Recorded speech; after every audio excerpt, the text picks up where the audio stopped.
ایسے ہی اور بھی نیچے جتنے بھی ہمارے صوفیاء کرام ہیں ان تمام کی زندگیوں کا مطالعہ کیجیے تو ان کے زمانے میں ان کے حاسد آپ کو مل جائیں گے۔ تو حاسدوں کا سلسلہ نہ کبھی ختم ہوا ہے اور نہ کبھی ختم ہوگا، اور یہ بات بھی یقین میں کے ساتھ دل میں بٹھا کر کے رکھنی ہے کہ اللہ کے نیک بندوں سے نہ کبھی زمین خالی ہوئی ہے اور نہ کبھی زمین خالی ہوگی جب تک اللہ تبارک و تعالیٰ اس دین کو باقی رکھے ہوئے۔ چنانچہ ہر زمانے میں ایسے لوگ ہوں گے جو دین کے مشن کے لیے جد و جہد کر رہے ہوں گے،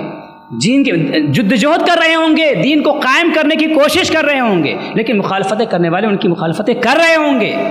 اس لیے کہ یہ بات تو حدیث سے ثابت ہے۔ اللہ کے نبی صلی اللہ علیہ وسلم نے ارشاد فرمایا کہ لا یزال طائفۃ من امتی ظاہرین علی الحق، ایک جماعت میری امت کی جو ہے وہ حق پر قائم رہے گی، اور زمین کبھی ایسی شخصیت سے خالی نہیں ہوگی جو القائم باللہ ہوگی، جو اللہ کی ذات کے ساتھ قائم ہو، اللہ کے نور کے ساتھ قائم ہوگی، اور اللہ کی حجت کو، اللہ کی دلیل کو اللہ کی زمین میں مکمل کرنے والی شخصیت ہوگی۔ اور آگے آپ نے یہ بھی فرمایا کہ لا یضرهم من خذلهم، کہ ان کو رسوا کرنے والے لوگ، ان پر اعتراض کرنے والے لوگ موجود ہوں گے، لیکن ان کی جو کوششیں ہیں وہ کوششیں ناکام ہو جائیں گی اور وہ کامیاب ہوں گے، وہ اپنے مشن میں کامیاب و کامران ہوں گے، آگے بڑھتے چلے جائیں گے۔ تو اللہ تبارک و تعالیٰ کے یہ جو نیک بندے ہیں، ان نیک بندوں سے کبھی دنیا خالی نہیں ہوئی، اور ایسے بندے رہیں گے اور ان پر اعتراضات کا سلسلہ بھی چلتا رہے گا۔ ہماری ذمہ داری یہ ہے کہ ہم علم ظاہر حاصل کریں مضبوطی کے ساتھ، کمال کے ساتھ، اس شان کے ساتھ، ان تقاضوں کے ساتھ جن تقاضوں کے مطابق ہمیں ضرورت ہے علم کو حاصل کرنے کی، جیسا کہ علامہ ذیشان مصباحی صاحب نے ذکر کیا ہے،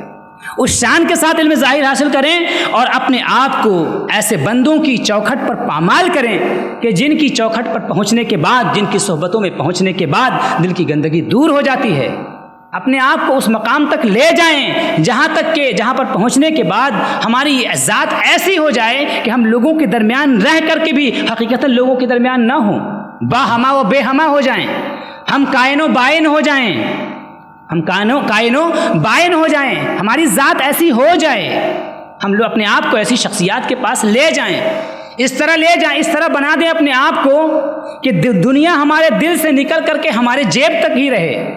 کیونکہ جیب میں اگر دنیا ہے تو نقصان پہنچانے والی نہیں، اگر دل کے اندر دنیا ہے تو یہ نقصان پہنچانے والی ہوگی۔